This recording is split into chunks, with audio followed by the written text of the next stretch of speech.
Stuck on CNA Labs? Tired of scattered tutorials? This full course covers every exam topic with real lab configs. Grab your free lab in the description. Ready to pass CNA and boost your career? Start now!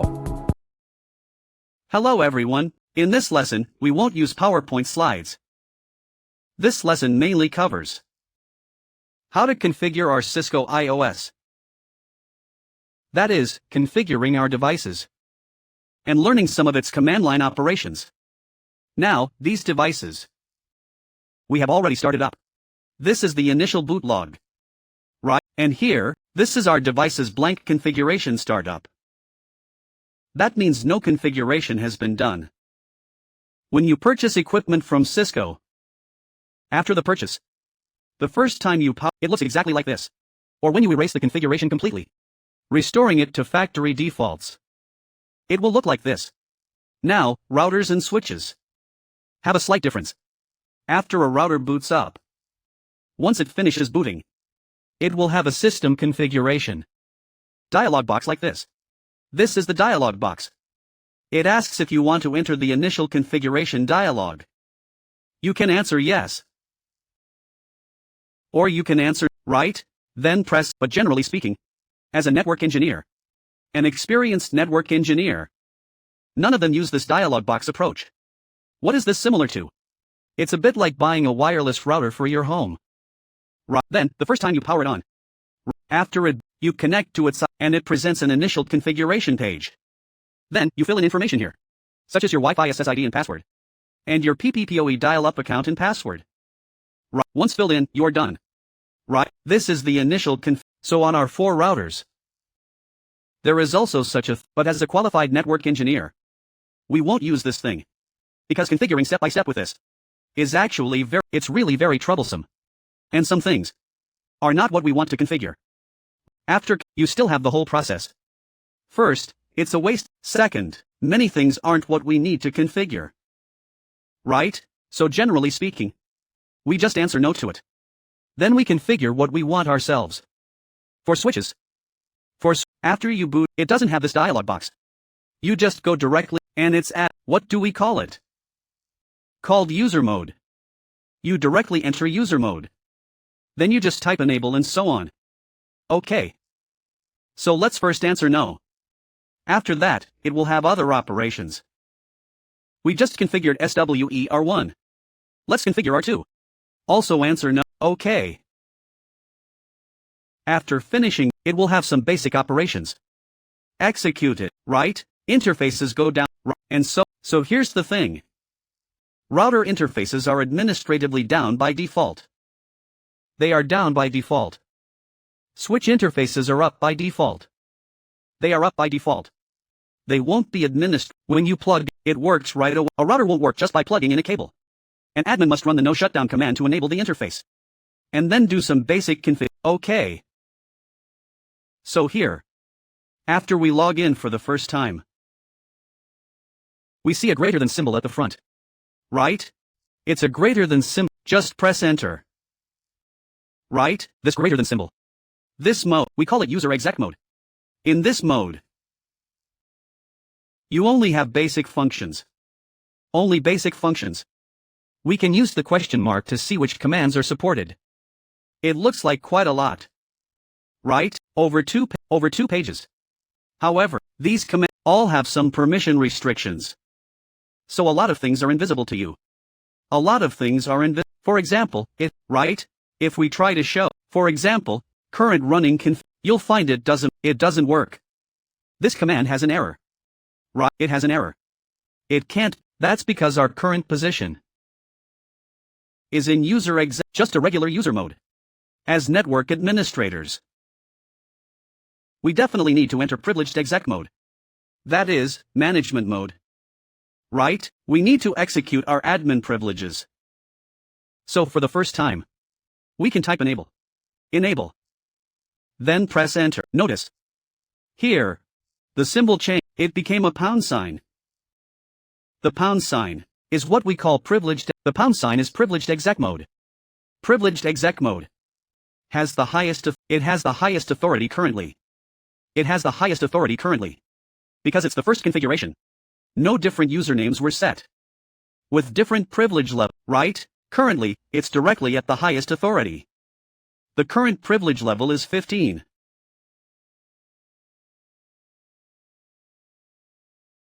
For Cisco's commands, Cisco's user privilege levels range from 0 to 15. That's 16 levels. Level 15 is the highest. The larger the number, the higher the privilege level. Higher levels include all commands from lower levels.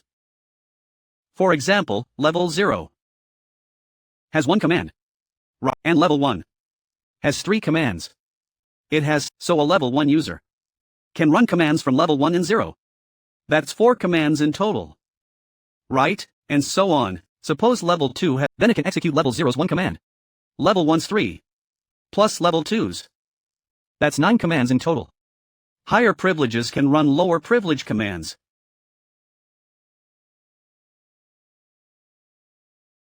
But lower privileges cannot run higher ones.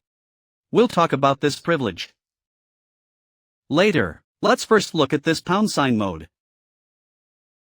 We call this privileged. Privileged mode means you're the admin. Right? So, entering the enable command puts you in privileged mode. You move from user mode to administrative mode.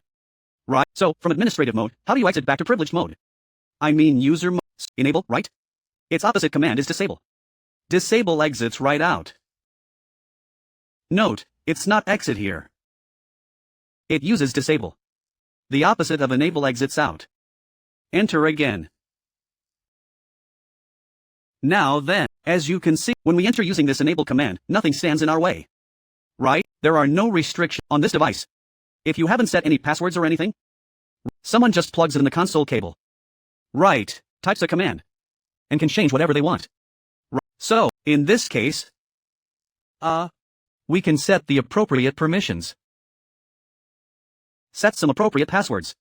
With those passwords, only if you enter can you get in, then you can make configurations. Note, only in privilege can we configure some things. In user mode, you cannot configure, you can only perform basic queries.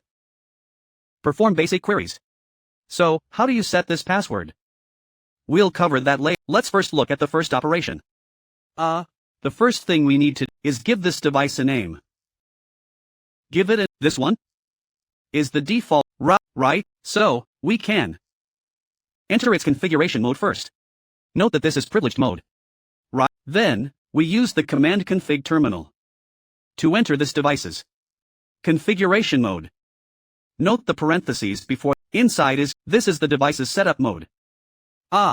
Setup mode. In here, we can configure everything.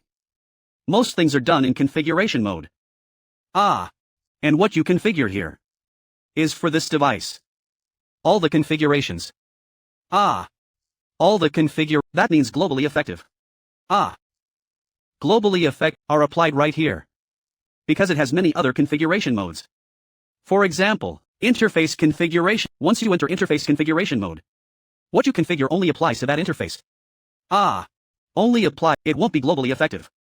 Sometimes we want to enable a feature on all interfaces. Or disable a feature. We can do that directly in configuration mode. But sometimes, we only want to enable a feature on a specific interface. At this time, we need to enter that specific interface. Enter its interface configuration mode. And configure it under that interface. This is called entering configuration mode. Right? Let's look at the first operation. To exit, it's exit. Exit. Pay attention. When I type commands, I don't need to type them fully. For example, config t. Right? Config terminal. So normally when we type, we just abbreviate it as conf. Why? Because when you type conf. If you press the question mark is the help command. It tells you what to configure next. Or what commands are available. So if you check with the question mark, you'll find there is only one command, right? Suppose I delete the F. Let's check with, see, now there are 2 commands. There is a config command. And a connect command. Right? So when your command typing reaches a point with exactly one unique command, you don't need to type the following words. You don't need to type the rest. Right? And then, for example, terminal, right? After you type T, isn't there exactly one unique terminal command? right? So you don't need to type, this is the abbreviation. Of course, there's another function. That is the tab key. As for the tab key, it's the one above caps lock on your keyboard. We call it the tab key. Right? When you press, hey, you'll see it auto-completes the rest for me. Right? It auto-completes it for me. That is to say, when you type characters, when you've typed a command to a certain point, when there is one and only one command possible, you don't need to type the rest. You can skip typing them. You can also press tab to auto-complete the command for you.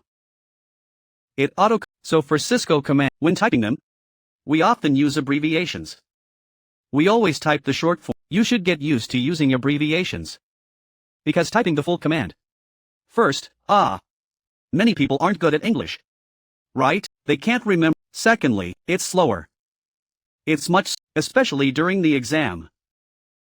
The exam has a time limit.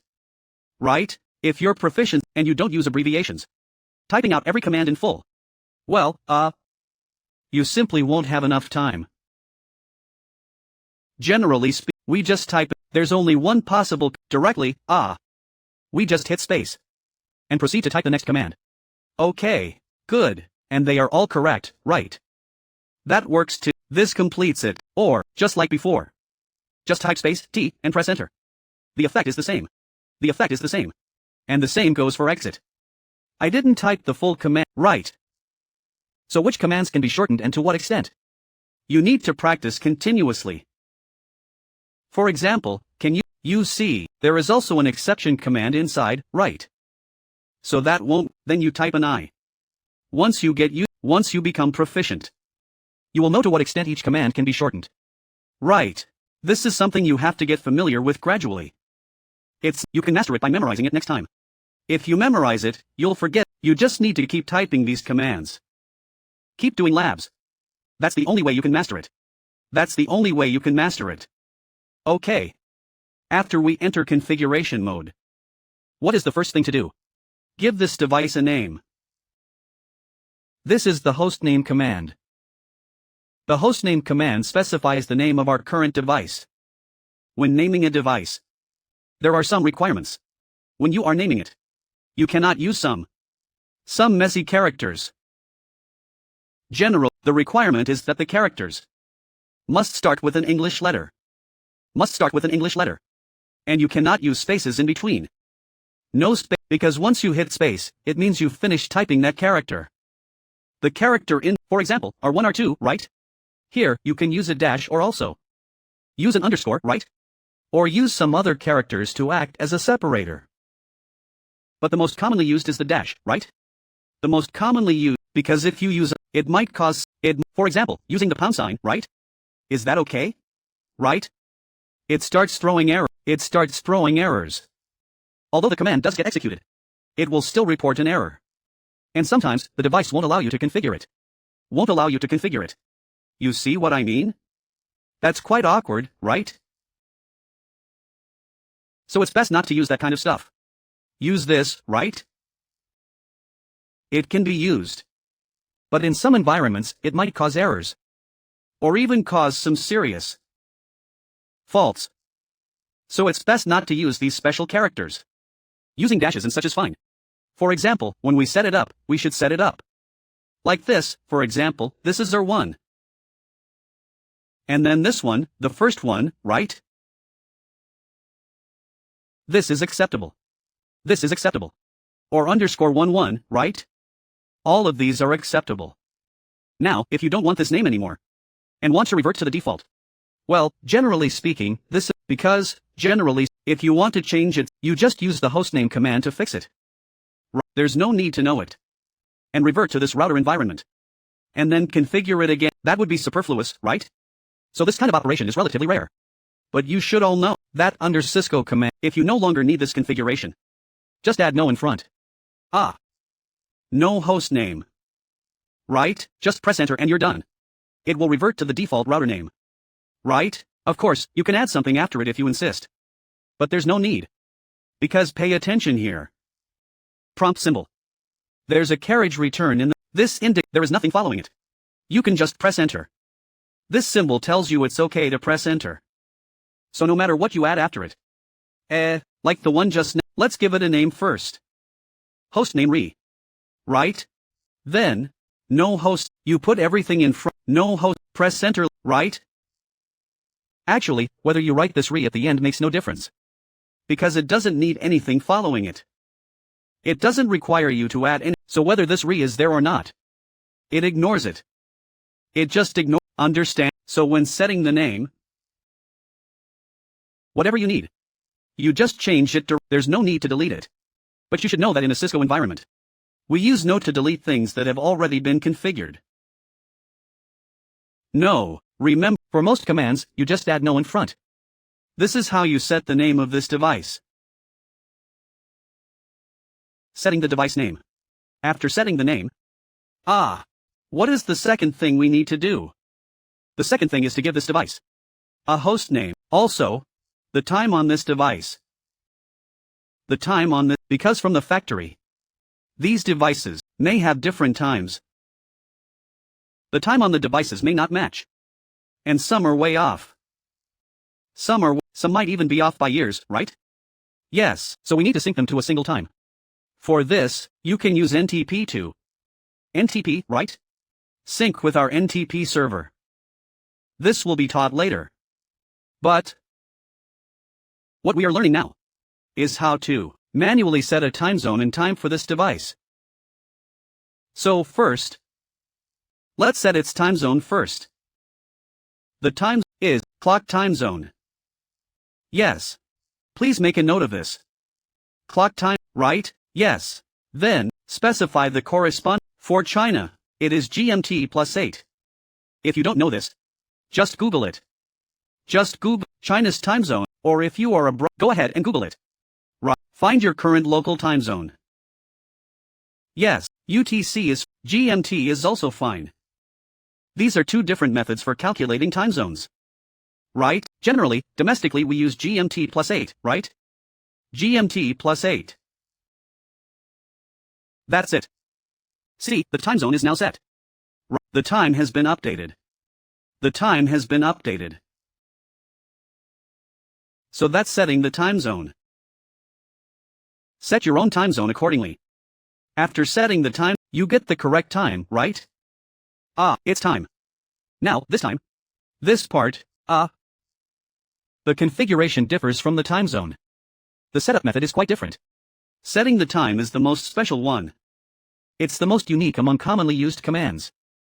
We need to exit to the hash, which is privileged exec mode. Set the time in this privileged mode. Configure the time here. As you saw when I was exiting, I used end, not exit, right? Actually, these are two different ways to exit. Two different exit methods. Exit and end. End. Seems like there's no difference, both take you straight to privileged mode, right? But watch carefully. Suppose I enter a specific interface. I've entered its interface configuration mode. This is configuration mode. This is called sub-configuration mode. This is called global configuration mode. Global config, it configures global, this is interface, I only configure this specific interface, right? In this context, using exit takes you up one level. Right? It's a hierarchical structure. Is a hierarchical, global configuration mode has several submodes. Currently I am in the interface configuration mode. Right. To exit from, you just return to global configuration mode. If you use end, no matter which level you are on, you jump directly to the top level. You jump directly to the top level. Understood? It's like going upstairs, right? You go upstairs step by step. So exit is like taking, after you go up one, if you want to go, you go down step by step. You go down step, just exit directly. What is end then? You take the elevator, going straight to the first floor. Straight to the, understand? Or you could just jump down. Jumping down is, okay. Alright. Now for time settings. Aside from the time zone, these time zone settings are all done in global Note that only the time is set in privileged mode. This is a special case. Just remember the time is set in privileged mode. Most other things, 99% of the configuration is done in configuration mode. Whether global configuration or sub-configuration mode, it's all the same. All done in this mode. But only the time is done in privileged mode. The command is clock set. Clock set, then set its current time. Let me just pick one. 01 minutes, separated by a colon. Use all English input, then the day. The day. For example, the day of the month. For example, the 11th, right? Then, after that, the month. For the month, you can just type any, like May, right?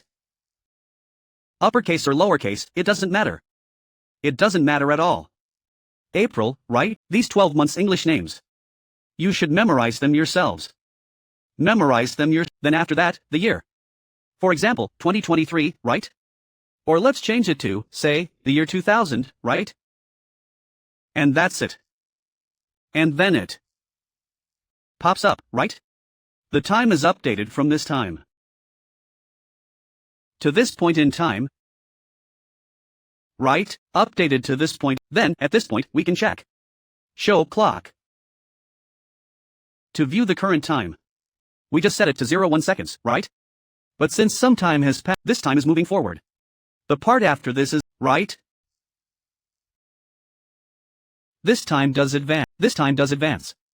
This is the first step in our configuration. The first step, some common tasks we do.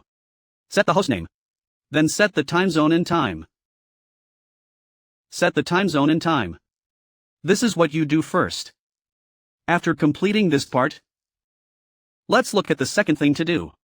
The second thing to do is, as a beginner, for those just learning Cisco CLI, we often recommend an action to improve your practice efficiency and command typing efficiency, and it makes practice more comfortable.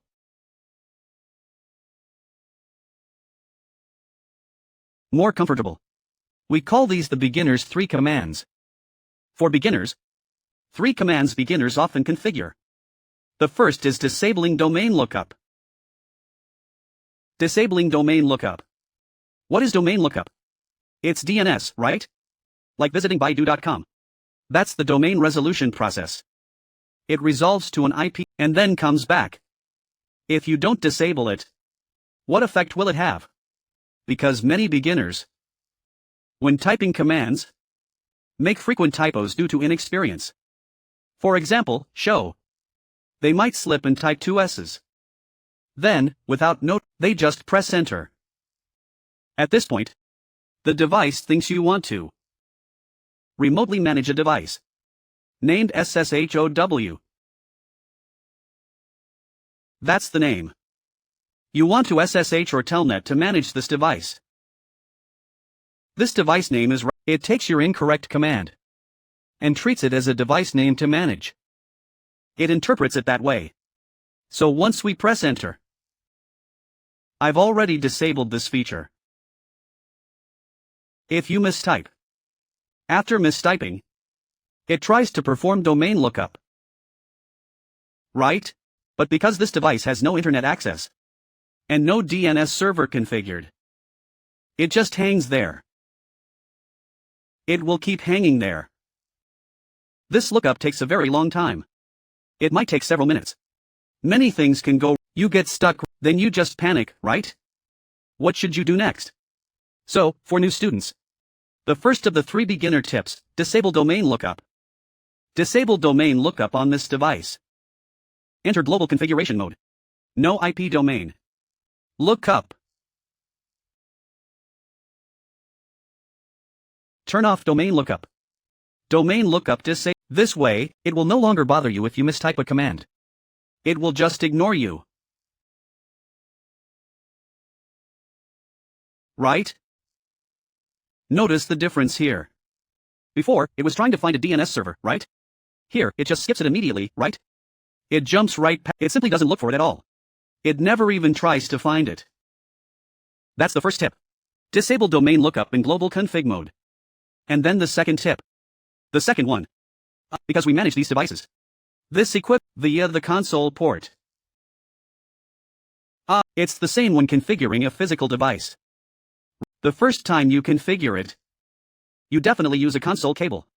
Right? So at this point, sometimes you type commands slowly. Right? Or you go to check a manual.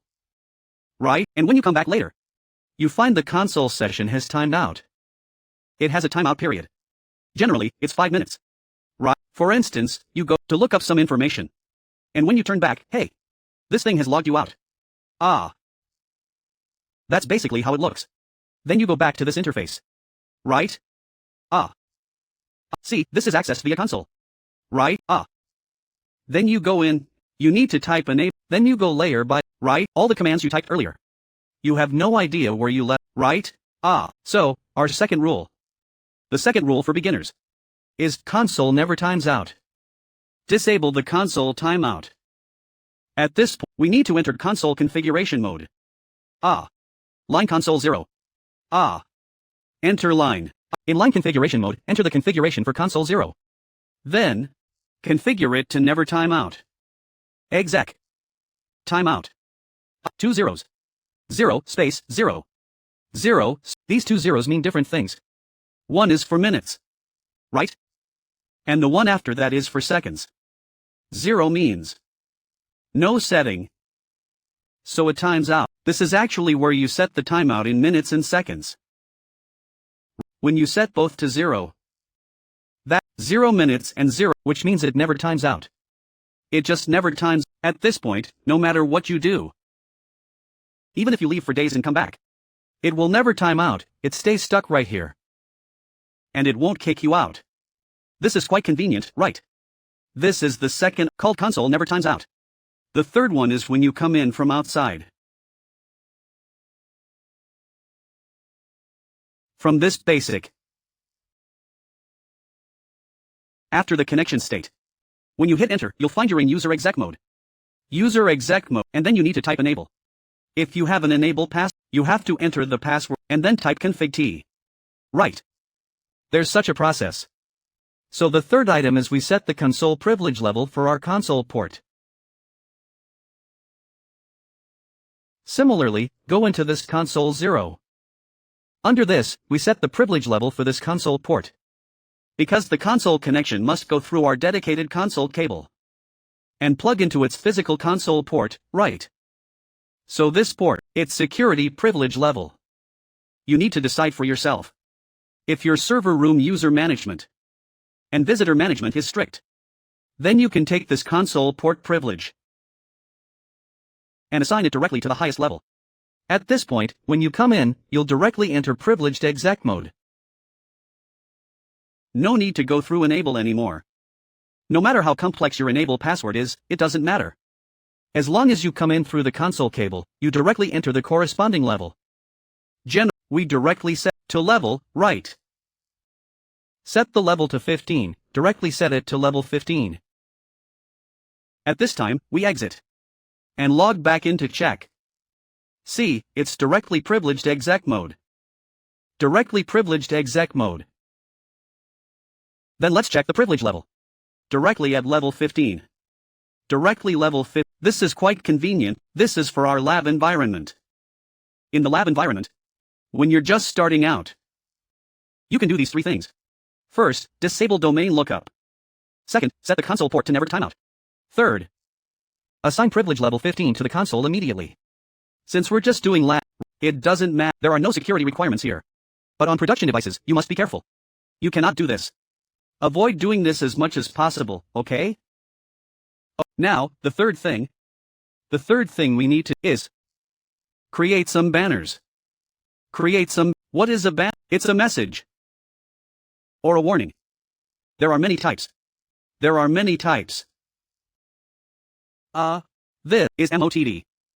When you log into the device, it will display some prompts. For example, let me show you. Let me find one. See, when I log into this device, it displays these prompts for me. Right? It asks me to log. All these things are customizable. They are all customizable. Right? I enter the username. And then I log in. Right? These are just some of its prompts. For different devices, you can set different prompts. Enter global configuration and then set the banner. This thing is a banner. It's like the banners you see on a website. Right? A banner is that strip at the top. When you first log in, or the next time you enter the device for configuration, it will pop up some messages for you. Or give you a warning. Right? Banner, and then, MOTD. Actually, there are several types. The one we use most often is banner login. And all banner MOTD. Both of these are fine. After is what you want to write. Enclose it with pound sign. Write whatever you want inside the pound signs. For example, A, B, C, D, E, F, G. Right? Just write it like this.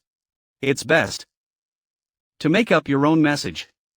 Whatever you want to say, right? Just write it in here, and then press enter. Then we log out. And log back. Watch here. Right? The message I just set popped up right here. Because I wrote something simple, unlike the device we logged into before. It did a bunch, right? A bunch of content is also fine. You can also write it. Right? It can be written too.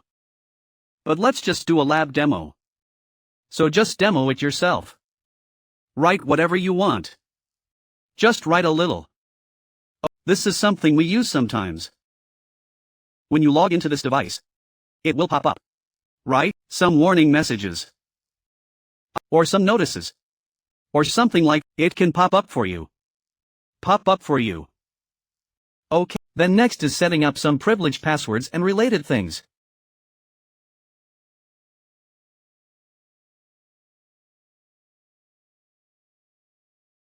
The first password is our console port password.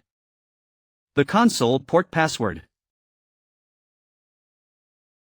Everything related to the console is done under line console 0. Done under this. Under this interface, I have already configured many things. In here, right? Here we executed 2 command. This one is added by default. This one is added by default.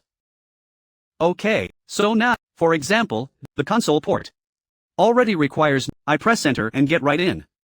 Just like here, after exiting, it goes straight to privilege. That's quite dangerous. Right? So we can, for this console, set a password. Just use password directly. Right? Set a for example, SPOTO. Okay, and then let's exit outward. Press enter again. But because I set the privilege level. Set the privilege level. So this password of ours. It does not take effect. The password is, because level 15 does not require a password. Level 15 does not require a password. Of course, it hasn't taken effect yet.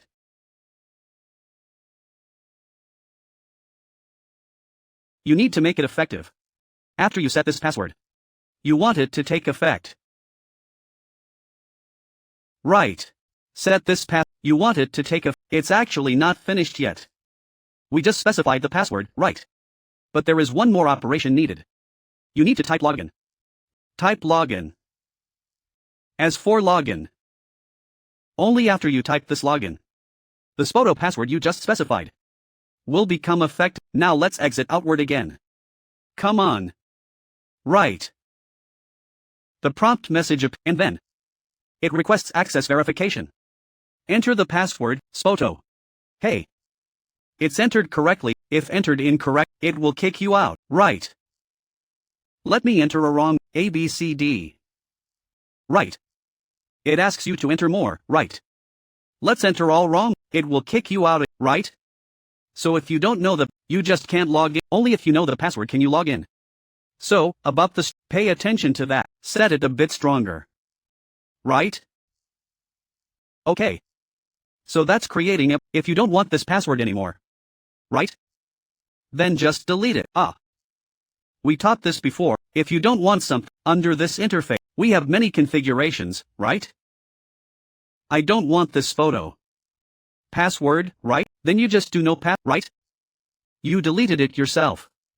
And then we check again. The password is gone. The password is gone.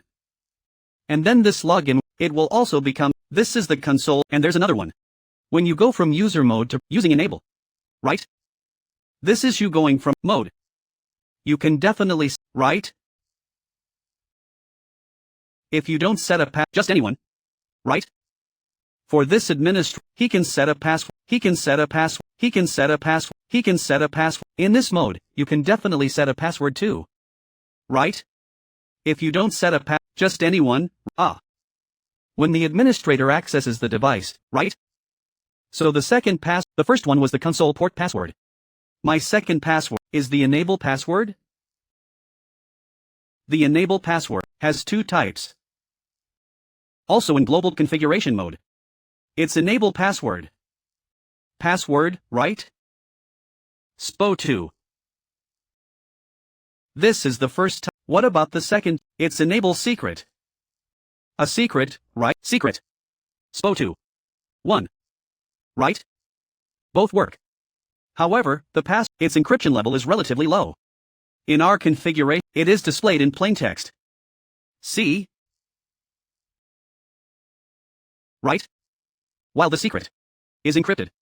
In our configuration file, it is encrypted, right? Therefore, the secret has a higher security level. Secret. The password security level is lower. So, we just set a password as SPOTO. And the secret as SPOTO 1. Right? Note that when I try to enable now, I must use the higher level SPOTO 1 to log in. The previous SPOTO no longer works. This SPOTO no longer. It's useless. Understood? Once you set the secret password, your password-based password becomes invalid. It's not a matter of, it's a matter of this level overrides, like a total suppression.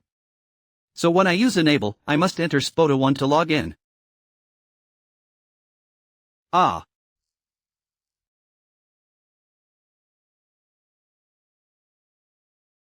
Because I'm the admin, so I get in direct, then I exit.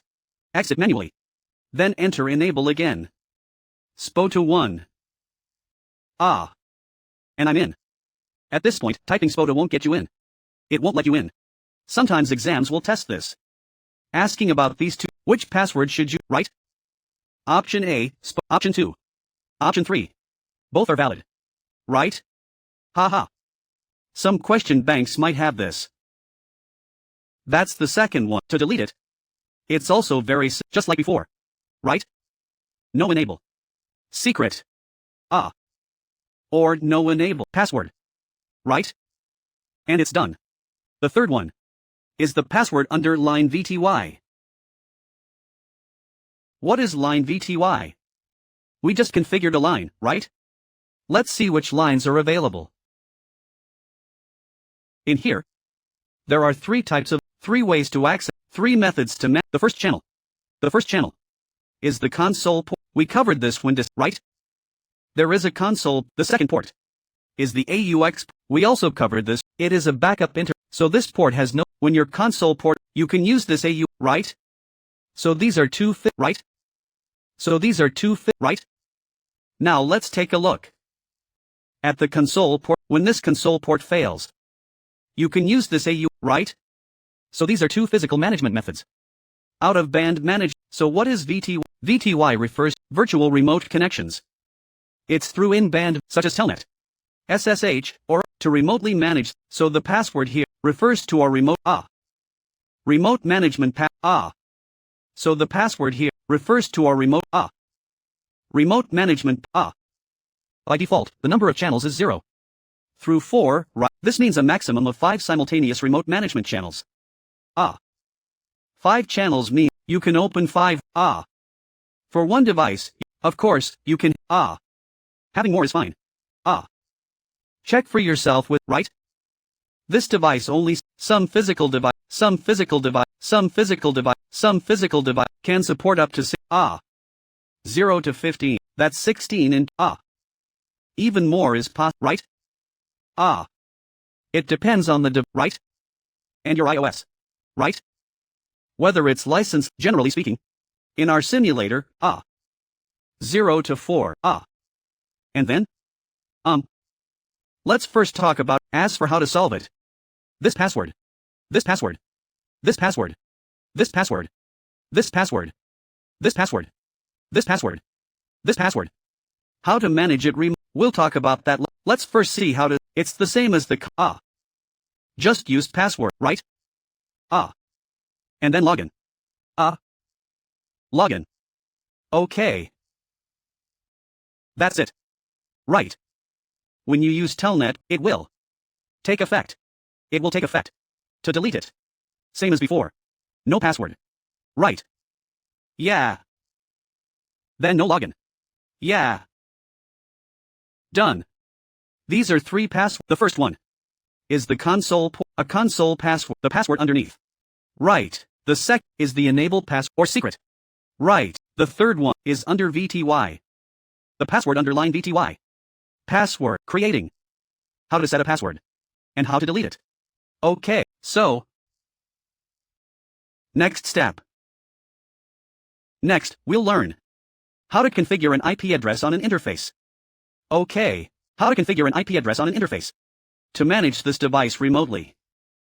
This device must have an IP address so you can manage it. Okay, so you can manage it. There, we need to configure an IP address on the interface. Right, okay, so which interface do we configure? Look at this connection. Right, the connection between the two, both use E0/0 interfaces. Both use E0/0, so now we need, enter this interface. To configure something on it. So we need to enter interface configuration mode. Use interface, and then, the interface, for example, this will bring you into the interfaces. Mode. Look carefully. This shows, config if. If is short for interface. If is short for interface. Right, that means we are currently in interface configuration mode. Configuring the 0/, configuring the ES, and then configure the IP, the command is IP address. Right? They are all English words. IP address, followed by the IP address you want to configure. For our 1Z0/, the IP address we configure is 12. The subnet mask is 255.255.255.0. So, what is an IP address? What is this? Later on, we will cover it. We will cover it then. Be aware, I just mentioned that router interfaces by default are all shut down. Right? Meaning they are shut down. Right? By default, they are, so this interface is currently not up. So for router you need to develop a habit. Or rather, just develop a habit. Regardless of whether it is open or shut by default. After you configure the manually enter the no. There is a shutdown command. You just add no, you can then take this interface and remove its shutdown, right? Then it will be up. It will be, the interface, right? This interface, so for our 2 here, it is you configure an IP address for this interface. First, assign a name. Interface, E0/, the abbreviation, just type interface E0/0 and that's it. IP address, write it like 12.10.2. Then make it OK. After enabling it, you can use the ping command to check if the peer address is reachable. That is, can they commute, right? Just ping it and that's, see, an exclamation mark appears. That means it's, the first one, a dot means it didn't get through. Right? The first packet did, the next 4 packets, tested a few more times, it will all get, the first packet is special. Don't worry about this is quite complex. The principle is, it can't be explained in just, so, the IP address for this interface is if you don't want this IP address anymore, you can directly use no IP address. Right? I won't delete it here, no need to follow up with that part. Just use no IP address and it's done. Then, After configuring, you can check the interface status. Show IP interface brief. This checks the interface overview. Right? Here is the full interface name. Ethernet 0/0. Right? Then the IP, and the config method is manual. Then, the status has two parts. Two ups. One is the physical layer up. And the other is the protocol up. Negotiation up. If you want to see detailed interface parameters, you can use show interface. Then E0/0. Right? There are even more parameters here.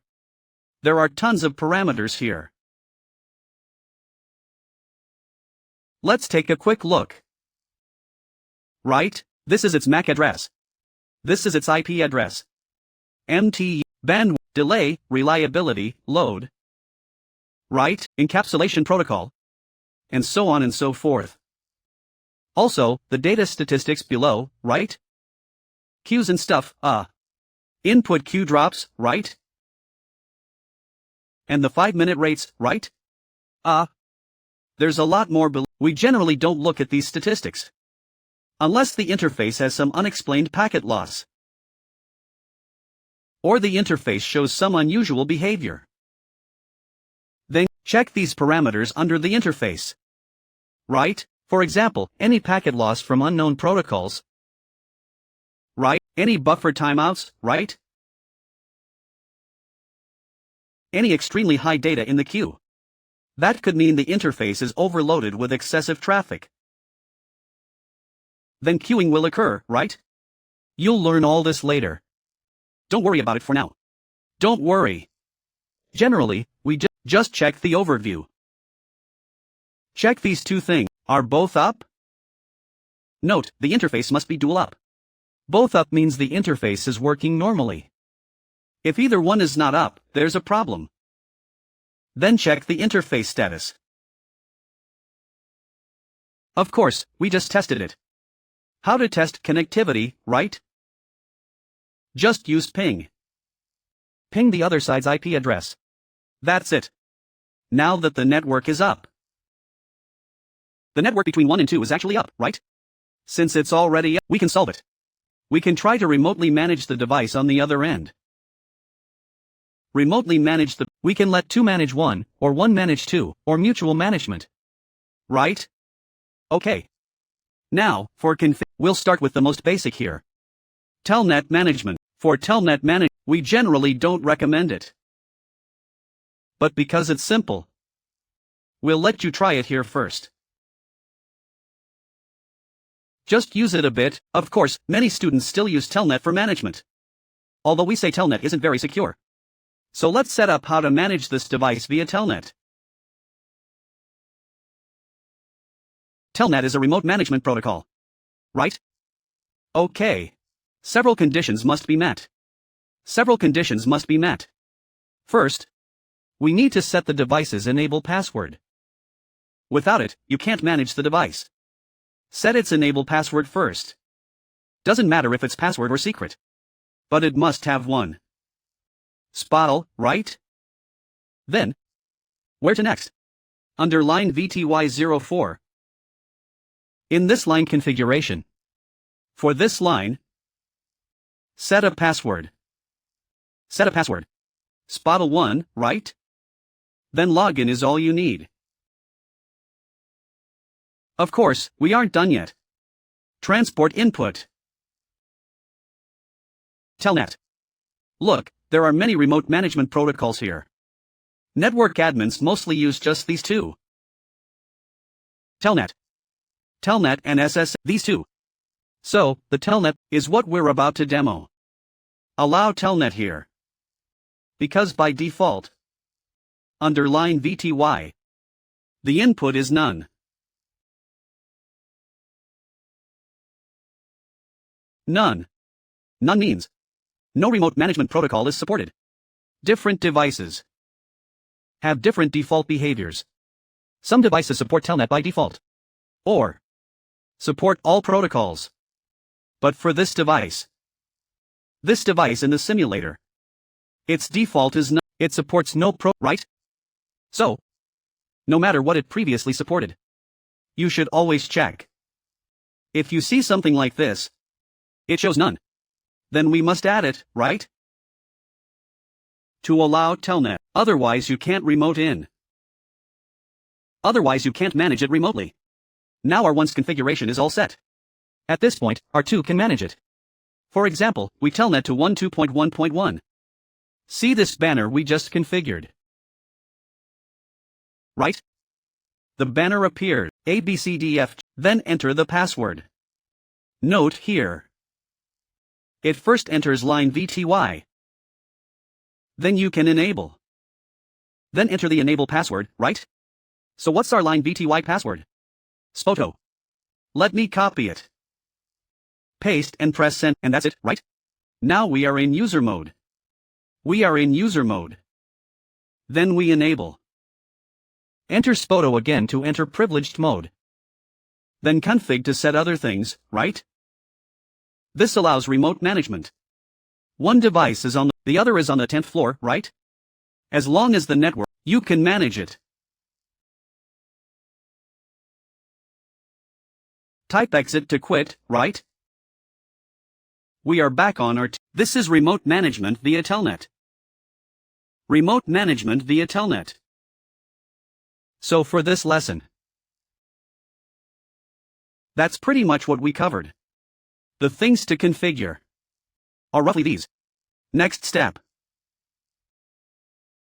We need to learn how to save these configurations. Note about these configurations. Cisco IOS by default, whatever you type. It takes effect immediately, no commit needed. But for some other vendors' commands, after you type them, they don't take effect immediately. You need to type submit, right? To commit the changes, then they take effect. It's like your on some websites or software, when you perform operations. After you finish, you need to click a final confirm or submit button. Right? All your changes are submitted at that moment. But Cisco devices, you fill in one field, and it submits immediately. As soon as you press, the command takes effect. But note, these configurations, where are they saved? They are saved in the running configuration. This is called running config. In the currently running configuration. In the currently running configuration, there is another configuration called startup config. Startup config. So, what is startup config? It is the device's startup configuration. That means if I don't save these configurations to the startup configuration, then the next time it boots up, it will look for its startup config. For example, our R2. We don't save anything, right? We just restart it. At this point, it will prompt you that the configuration of this device has been changed. Do you want to save? Right? If you answer yes, it will automatically, but sometimes it doesn't work that way. Sometimes it doesn't, it just loses power directly, right? Power is cut. See, this device has lost power, right? Then we power it on, that is, without saving.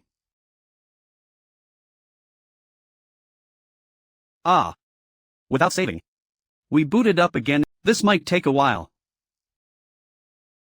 Maybe 1 or 2, the simulator boots up relatively fast.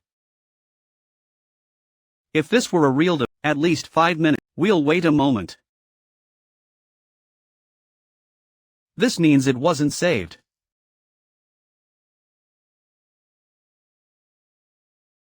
Not saved. It was powered off, I shut it down directly. So we need to learn how to save it. For saving, there are several methods. There's this method. The first one is write. You can check the command explanation for write. Write. It says write running config to memory, network, or terminal. Right? Because after UWR, after write, right? It writes to our startup configuration. Note that